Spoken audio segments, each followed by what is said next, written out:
Olá, meus amigos e minhas amigas, tudo bem? Sejam muito bem-vindos ao Arena de hoje. Como você já sabe, nós estamos numa temporada especial sobre as bem-aventuranças do Apocalipse. E hoje nós vamos tratar de um assunto muito importante. Fique ligado, você que está vendo pela TV ou escutando pela rádio, presta muita atenção. Antes, porém, de entrar no assunto, eu queria somente lembrar que o nosso programa está no Facebook, claro. E o Facebook é o seguinte, a gente não somente posta vídeos diários, como também fazemos, sempre que possível, fazemos uma live.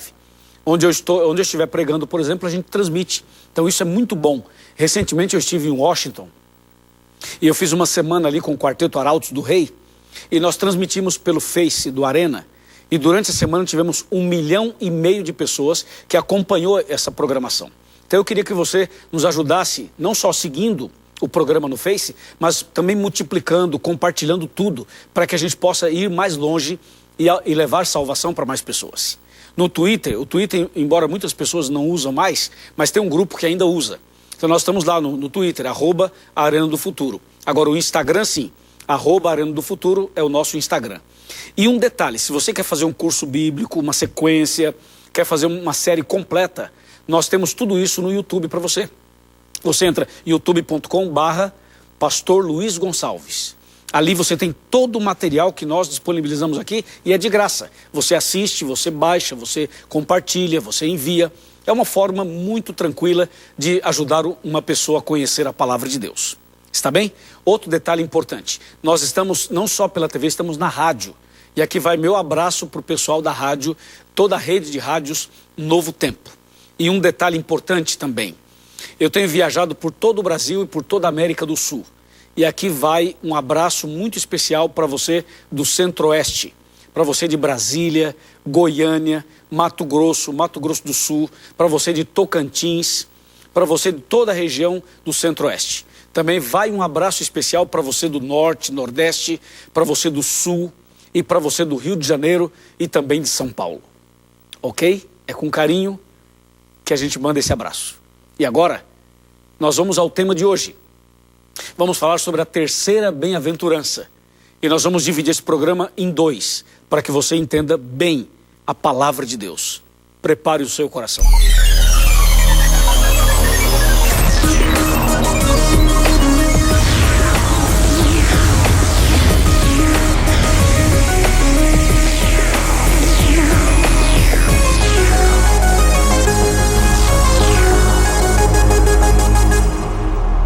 Muito bem, já estamos preparados com a Bíblia na mão, listos, como diz em espanhol, preparados, como diz em português, para o tema de hoje. E você, já tem a Bíblia aí? Ok, pegue uma caneta, pegue o seu computador, o seu tablet, o seu smartphone para anotar, porque hoje a gente anota tudo eletronicamente, é ou não é? E vamos ao tema de hoje. Prepare-se porque esse tema vai mexer com você e vai mexer também comigo, com a nossa equipe que está aqui. Bom, vamos abrir a Bíblia já direto no texto bíblico-chave, que é Apocalipse capítulo 16, versículo 15, que diz assim: Eis que venho como vem o ladrão, bem-aventurado aquele que vigia e guarda as suas vestes, para que não ande nu e não se veja a sua vergonha. Olha, esse texto é tão importante, mas tão importante, que eu poderia fazer assim uns 4 programas com base nesse texto. Eu vou explicar por quê. Porque esse texto fala da volta de Jesus, esse texto fala sobre a importância de vigiar e orar, e esse texto também fala sobre vestes novas. Só aí eu já teria 3 temas para falar com você. Mas nós vamos dividir esse programa em 2, e esses 2 programas serão suficientes para que você compreenda essa bem-aventurança. Outro detalhe importante, o verso 15 que eu acabei de ler, ele está dentro do capítulo 16 aqui de Apocalipse, que fala das 7 pragas, dos 7 últimos flagelos, que é um assunto extremamente sério e extremamente importante. Bom, o texto fala que Jesus virá sem demora, e devemos vigiar e orar para que a gente possa estar preparado para esse grande dia. Bom, o capítulo 16 do Apocalipse fala das pragas. Vamos entender bem o contexto dessa bem-aventurança. O contexto é o seguinte: em breve, Jesus vai se levantar no santuário celestial e vai dizer assim, está feito. Aí Jesus vai sair do santuário e então a porta da graça irá se fechar. Quando Jesus sair do santuário e falar está feito e a porta fechar, aí cairão sobre a terra as 7 últimas pragas de Apocalipse 16. A primeira praga será, como diz a própria Bíblia, será derramada sobre a terra, diz o texto. Sobre a terra. E os homens, adoradores da besta e da sua imagem, receberão feridas, receberão úlceras do corpo. Essa é a primeira praga. A segunda praga, atenção, a segunda praga, você precisa entender isso daqui. A segunda praga, mencionada no capítulo 16, diz a Bíblia que vai ser derramada sobre o mar, e o mar vai se transformar em sangue. A terceira praga será sobre os rios e as fontes das águas, também se tornarão sangue. Depois, a quarta praga será sobre o sol, que vai esquentar muito e vai queimar as pessoas com fogo. A quinta praga será sobre o trono da besta. E ali, aquele reino vai se transformar em trevas e haverá úlceras na língua das pessoas que fazem parte do trono da besta. Eles vão morder a língua de dor. A sexta praga será sobre o rio Eufrates. O rio Eufrates vai se secar e aí vai aparecer então os 3 espíritos imundos.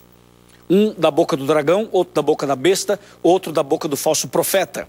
E é justamente nessa sequência da sexta praga, quando os espíritos e demônios entram em ação, é que entra então a bem-aventurança de hoje. Não é um pouco complicado isso?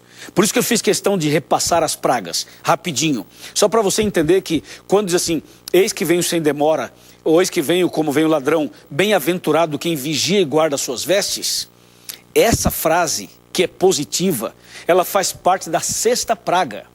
Entendeu? Ou seja, o cumprimento dela, o contexto dela está dentro das pragas. E na sexta praga, para a sétima praga, haverá uma cena, haverá o clima, vai estar um clima assim de escuridão. Entendeu? De escuridão. Por quê? Porque em meio à escuridão, em meio a todas as nuvens carregadas e escuras, as pessoas vão olhar para o céu e vão ficar assustadas. Quem não conhece a Bíblia vai ficar assustado, desesperado, achando que vai ser um dilúvio, achando que vai ser uma tormenta, uma tempestade, como nunca na história. Só que quem conhece a Bíblia vai olhar para o céu e vai saber do que se trata. É a sexta praga para a sétima praga. Ou seja, essa escuridão, as nuvens carregadas e tudo, então de repente trovões, relâmpagos e vozes. Quem conhece a Bíblia sabe que essa é a cena que antecede a volta de Cristo. E quando os filhos de Deus olharem para o céu, nesse momento de escuridão, nós vamos ver uma nuvenzinha branca, como diz Apocalipse 14, versículo 14, uma nuvenzinha branca do tamanho da metade da mão de um homem. E o povo de Deus que conhece a profecia vai fixar o olhar nessa nuvenzinha branca. E essa nuvenzinha branca vai se aproximar da terra e à medida que se aproxima ela vai crescer. E vai encher todo o espaço, e vai iluminar o planeta, vai clarear tudo outra vez. E de repente vamos perceber que essa nuvem branca é uma nuvem formada por anjos. Não é uma nuvem literal como essa nuvem qualquer que a gente vê. É uma nuvem de anjos. E os anjos virão tocando trombetas, entendeu? E no meio dessa grande nuvem de anjos estará Jesus. Jesus estará no meio dela, como diz Apocalipse 14, ele terá uma coroa de ouro na cabeça e uma foice afiada na mão. Ou seja, essa é a cena da volta de Cristo, entende? Agora, presta atenção, é nessa cena que aparece então o verso 15, Apocalipse 16, verso 15, quando ele fala assim, eis que venho como vem o ladrão. Bem-aventurado aquele que vigia e guarda suas vestes, para que não ande nu e para que não se veja a sua vergonha. Por que a Bíblia fala que Jesus virá como ladrão? Bem, isso nós temos que entender e vamos fazê-lo agora. Primeiro ponto, o dia da volta de Cristo ninguém sabe. Um dia, Jesus estava sentado no Monte das Oliveiras e os discípulos se aproximaram dele. E perguntaram, Senhor, quando sucederão essas coisas que o Senhor está falando? Que sinal haverá da tua vinda e também da consumação do século? Ou do fim do mundo? Aí Jesus falou assim, antes da minha volta, vocês vão ouvir falar de guerras, rumores de guerras, haverá terremotos, haverá fome, haverá pestes, haverá falso profeta, haverá enganos, a fé vai se esfriar, o amor vai se esfriar. e tal. Jesus foi destacando vários acontecimentos. E finalmente lá, Mateus 24, verso 14, ele fala assim: e o evangelho será pregado no mundo inteiro, e então virá o fim. Então, Jesus vai falando para os discípulos em Mateus 24, dando passo a passo dos acontecimentos que antecederiam sua volta. E eu quero dizer para você o seguinte, que quando ele termina de comentar isso no capítulo 24 de Mateus, ele finaliza no verso 36, dando um recado bem direto, sem rodeios. Ele vai direto ao ponto. Eu vou ler para você o que Jesus mencionou em Mateus 24, verso 36. Anota aí, veja só. Mas a respeito daquele dia e hora, ninguém sabe, nem os anjos do céu, nem o Filho, senão o Pai. Então Jesus, ele responde à pergunta sobre quando seria a sua volta, dando vários acontecimentos, dizendo, esses acontecimentos vão mostrar para vocês que está bem perto o dia, e finalmente ele diz assim, só que o dia mesmo da minha volta ninguém sabe, ou seja, não será revelado. As pessoas não saberão qual o dia da volta de Cristo, está claro isso para você? Ou seja, nós podemos fazer uma ligação da citação de Jesus em Mateus 24 com aquela de Apocalipse capítulo 16 da bem-aventurança.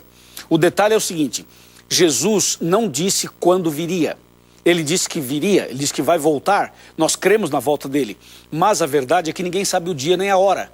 Então por isso que lá no texto da bem-aventurança do tema geral de hoje, a Bíblia é clara quando diz assim, ele vem como vem o ladrão, porque na verdade o ladrão não avisa quando vem.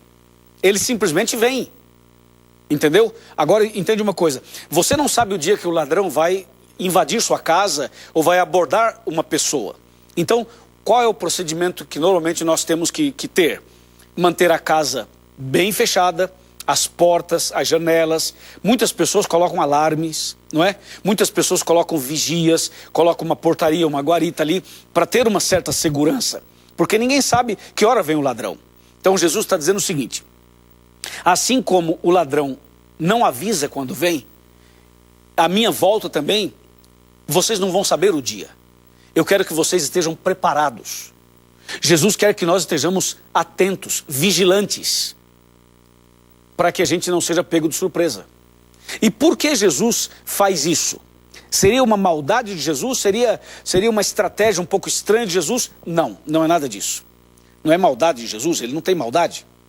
O detalhe é o seguinte, é que se Jesus avisa o dia da volta dele, imagina, se Jesus avisasse o dia da volta dele, seria um problema, porque as pessoas iriam fazer o quê? Elas iriam viver uma vida promíscua, uma vida de rebeldia, e quando estivesse se aproximando da data, aí as pessoas correriam para se prepararem. Ou seja, não seria uma preparação real, não seria algo verdadeiro, seria algo de forma maquiada, de forma superficial, de forma falsa. E isso não é da vontade de Deus. O que Jesus está dizendo é o seguinte, a respeito daquele dia e daquela hora, ninguém sabe. Nem os anjos dos céus, nem o Filho, senão o Pai. Mateus 24, verso 36. Ok? Bom, uma vez que Jesus não disse quando vai voltar, apenas disse que vai voltar, a palavra de Deus fala assim, bem-aventurados aqueles que vigiam e guardam suas vestes. Em outras palavras, bem-aventurado aquele que está e que estiver preparado. Porque Jesus vai voltar, só que ninguém sabe o dia nem a hora. Bom, nós encontramos na Bíblia alguns acontecimentos e alguns momentos na vida de pessoas em que isso aqui aconteceu. Entendeu? Eu vou mencionar um deles para ilustrar todo o tema. É Mateus 24, versos 37, 38 e 39. Ouça isso. Pois assim como foi nos dias de Noé, também será a vinda do Filho do Homem.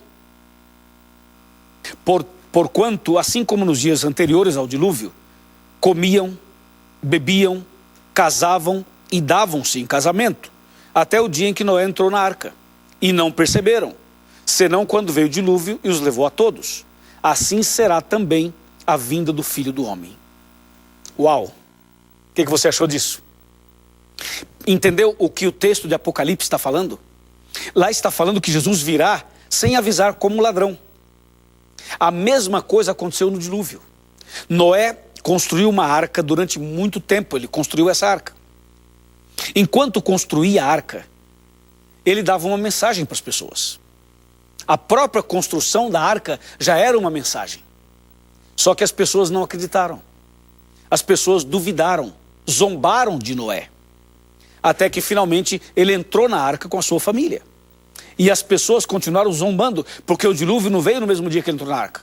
Nem no dia seguinte, nem no terceiro dia, nem no quarto, nem no quinto. O dilúvio só veio uma semana depois.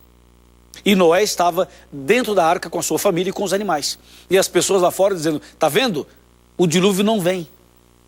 Quantas pessoas hoje zombam de nós quando a gente fala que Jesus vai voltar? Tem gente por aí que diz assim, pastor, desde criança eu escuto que Jesus vai voltar e até agora não voltou. Tem pessoas dentro da igreja que dizem assim, olha, eu acho que esse negócio da volta de Cristo aí, a gente tem que parar de falar um pouco, porque na verdade isso não vai acontecer tão rápido quanto a gente imaginava. Pois isso é um pensamento diabólico. Esse é um pensamento equivocado. Jesus está voltando, sim, Senhor. Ele voltará em breve, sim, Senhor. Não é porque você acha que está esperando há 5 anos, há 10 anos, há 20 anos, há 30 anos, que ele está demorando. Não. Ele virá em breve. E mais breve do que você imagina. O detalhe é o seguinte, ele não avisou o dia nem a hora. Por isso que é citado como um ladrão. Só que a Bíblia diz assim, bem-aventurado aquele que vigia. Bem-aventurado aquele que espera. Bem-aventurado aquele que tem essa fé. Aí está a bem-aventurança do Apocalipse. Ou seja, nós não podemos desviar-nos da fé. Nós não podemos abandonar a fé. Mesmo que o mundo inteiro abandone, você tem que permanecer firme. Porque você conhece a profecia. Porque você sabe o que está escrito no Apocalipse. E não pode vacilar na fé. Se vacilar, pega firme de novo. Se cair, levanta. Se tropeçar, levanta. Porque Deus é contigo. Amém? Sim, Deus é contigo. Deus é comigo. Deus é conosco. Então, a história do dilúvio ilustra muito bem o que está dizendo Apocalipse 16. Noé preparou a arca, deu uma mensagem para as pessoas e de repente Noé entra na arca, as pessoas acham que nada vai acontecer e vem o dilúvio e consome a todos. Agora o detalhe é o seguinte, Mateus 24, versículo 38, fala assim, porquanto, assim como foi nos dias anteriores ao dilúvio, as pessoas comiam, olha só, comiam, bebiam, casavam, davam-se em casamento, até ao dia em que Noé entrou na arca. Eles não perceberam, senão quando veio o dilúvio. Ou seja, as pessoas estavam tão envolvidas com as atividades do seu dia a dia que não perceberam o que estava por acontecer. Agora, vem cá. Você não acha que a mesma coisa está acontecendo hoje? Você não acha que é exatamente isso que está se repetindo hoje?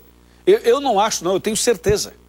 As pessoas trabalham, estudam, viajam, curtem a vida, buscam seus momentos de prazeres, estão envolvidas com tantas coisas que elas não estão percebendo o tempo em que estamos vivendo. Entende o que eu estou dizendo? Muitas pessoas não fazem ideia do tempo em que estamos vivendo. Dá uma olhadinha na vida dos jovens, dos adolescentes, dos adultos, das famílias. Sai um sábado à noite, vai para um restaurante. Dá uma olhadinha nos lugares onde as pessoas frequentam no fim de semana. E me diga se alguém está preocupado com a volta de Cristo. E me diga se alguém está pensando na volta de Cristo. As pessoas estão fumando, bebendo, jogando, se prostituindo, usando drogas, adulterando. As pessoas saem por aí, usam qualquer tipo de roupa, vão para qualquer tipo de ambiente, estão curtindo. E parece que a liderança das pessoas do mundo inteiro, eles vão criando entretenimento, já percebeu? Entretenimento para cá, festa para lá, evento para cá, festival disso, festival daquilo, e as pessoas vão sendo iludidas. Elas não estão percebendo. É o que diz o texto. E não perceberam, e veio o dilúvio e levou a todos. Meu amigo e minha amiga, estou falando para você que passou a noite toda numa balada, você passou a noite toda numa festa, você saiu por aí, você bebeu, você fumou, você usou drogas, e agora você chega em casa nessa madrugada e não consegue dormir, e você ligou a televisão e aqui estou eu falando. Estou falando com você que passou a noite nesses lugares e agora você não consegue dormir, está aí com o olhão arregalado, você usou droga, você está mal, meu amigo, está mal. E você ligou a televisão, ei, presta atenção aqui numa coisa. Deus está chamando você Você não foi criado para essa vida, para depois ficar com dor de cabeça. Dor de cabeça literalmente, que é o efeito de uma noite sem dormir e de uso de drogas. Deus não chamou você para viver assim, rapaz. Deus não chamou você para viver assim, você que é uma garota. Deus tem algo melhor para você, Deus tem um plano para você. Diz a Bíblia, vigiai, vigiai, cuide das suas vestes, para não andar nu espiritualmente, para não viver uma nudez espiritual, para não estar exposto nas mãos de Satanás. É hora de você levantar a cabeça e falar o seguinte: eu vou mudar de vida. E vai mudar mesmo de vida. Você que é filho de um pastor, você que é filha de um pastor, você que é de uma família cristã, você que já conhece a palavra, já conhece a verdade, está fazendo o que nessa vida, rapaz? Está fazendo o quê? Se tu já sabe o caminho.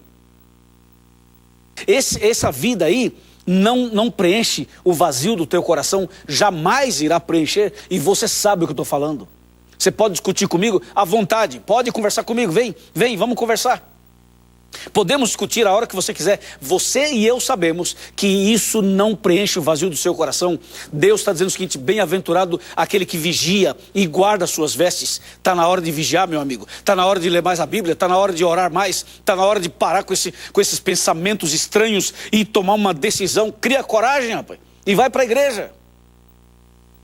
E vai para a igreja. Não pense que igreja é para gente quadrada. Não é, não. Não pense que na igreja só tem gente que não tem estrutura de conhecimento. Ao contrário, ao contrário. As pessoas que vão à igreja são pessoas inteligentíssimas. E aqueles que não vão, acham que são inteligentes e por isso não vão. Cuidado, hein? Cuidado, hein? Não é assim não, tá? Não é assim que funciona não. O texto bíblico chama a sua atenção e a minha. Como foi no dia do dilúvio, como aconteceu naqueles dias. As pessoas estavam nem aí, comiam, bebiam, casavam. Ou seja, a vida normal, entendeu? Vai para uma festa aqui, uma festinha ali, dá tudo certo. Eu fico pensando aqui, presta bem atenção, fico pensando aqui. Hoje a gente vive exatamente a mesma situação. Exatamente. Mas não precisa ser assim com você. Não precisa ser assim com você, entendeu? Você pode ser diferente. Você e eu não somos melhores do que ninguém, ao contrário. Nós somos pecadores tanto quanto. Mas nós precisamos, primeiramente, tomar uma decisão nós mesmos. E depois, ajudar os outros. É isso que Deus quer para mim e para você. E a palavra de Deus, ela toca no assunto do vigiai e orai. Deixa eu falar um pouquinho mais sobre isso. Vamos sentar aqui? Vem cá. Vamos sentar aqui na minha poltrona, no meu sofá. E aqui é o lugar do nosso bate-papo mais assim, intimamente, não é? De coração para coração. Vem cá, pode chegar mais perto. Venha mais perto. Eu quero voltar com você a um texto, o texto inicial. Esse texto que a gente começou, ele diz assim: eis que venho como vem o ladrão. Ou seja, ninguém sabe quando Jesus vai voltar. Tem que estar preparado como se ele viesse hoje. Tem que estar pronto como se ele viesse hoje. Aí ele fala assim: bem-aventurado aquele que vigia e guarda as suas vestes. É isso. Vigiar e guardar as vestes. Número 1, Jesus está voltando. Ele vem. E ele vem mesmo. Número 2, você precisa estar vigilante. Como é que pode estar vigilante? Estudando esse livro, para saber os tempos em que estamos vivendo. Seja vigilante, vigiai e guarde as suas vestes. Guarde o seu caráter. Guarde o seu coração. Guarde a sua vida espiritual. Somente assim você estará preparado para a volta de Cristo. Porque Ele, Jesus, vem e vem logo. Ele voltará e voltará logo. Só que o dia ninguém sabe. Por isso, o dia da sua decisão é hoje. O dia da sua entrega é hoje. O dia de você decidir pelo batismo é hoje. Estou falando para alguém que saiu da igreja. Alguém que abandonou a fé. Você tem seus motivos. Eu não quero discutir os seus motivos. Devo respeitá-los. Mas não importa o que aconteceu. É hora de voltar. Não somente voltar para a igreja. Voltar para Deus. Voltar a ler a Bíblia. Voltar a orar. Voltar a buscar a Deus e adorar na igreja. Sim, por que não? É hora de você ser batizado. É hora de você ser batizada. É hora de você sepultar os pecados e começar uma vida nova. É agora o momento. Eu pergunto, você aceita isso? Você quer vigiar? Quer guardar as suas vestes? Você quer se preparar para a volta de Cristo? Você quer naquele dia quando Jesus aparecer nas nuvens dos céus, você quer estar preparado para olhar para o céu e falar assim: esse é o nosso Deus a quem aguardávamos. Esse é o meu Salvador que eu tanto esperei. E a salvação chegou para mim. Você quer fazer isso? Bom, se você deseja isso, vem cá mais um pouquinho. É o seguinte, tá vendo aqui a minha mão?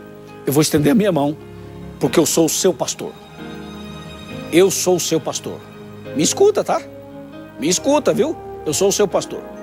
Eu quero segurar na sua mão pela fé. Pela fé.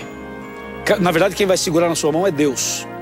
Mas eu estou aqui em nome de Deus para segurar na sua mão. Eu quero orar com você e por você. Pode ser assim? Pode ser? Não consegue levantar, né? Tá bem. Eu posso orar por você aí mesmo. Mas se você conseguir, vem cá. Vem. Vem, meu filho, vem. Tá difícil, né? Eu sei que o inimigo está amarrando você aí. Mas o inimigo está expulso em nome de Jesus. Agora. Agora. Vem. Levanta e vem. Eu vou orar por você. Oremos. Senhor, nosso Deus e nosso Pai, toma essa pessoa em tuas mãos. Cura suas feridas. Fortaleça a fé. Restaura, Senhor, a vida espiritual. Afasta o mal da vida dela e conceda vitória a esse filho, a essa filha, a essa pessoa, a essa família. Que no dia da volta de Cristo, essa pessoa esteja preparada, vigilante, pronta para subir para os céus.